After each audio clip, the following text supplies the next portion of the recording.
نے کہا تھا غیبت کی تعریف یہ ہے کہ کسی مسلمان بھائی کی وہ برائی اس کی ذات میں موجود ہو، برائی کی نیت سے بیان کرنا غیبت ہے۔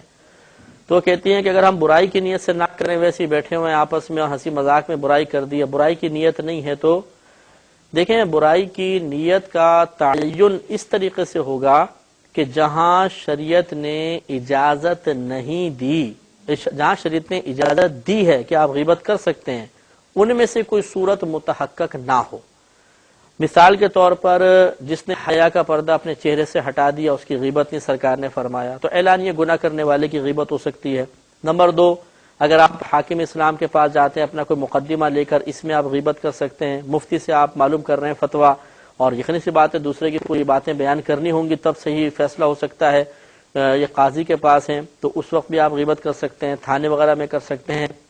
اسی طرح نبی کریم صلی اللہ علیہ وسلم نے ارشاد فرمایا کہ جس سے مشورہ طلب کیا جائے وہ امین ہے،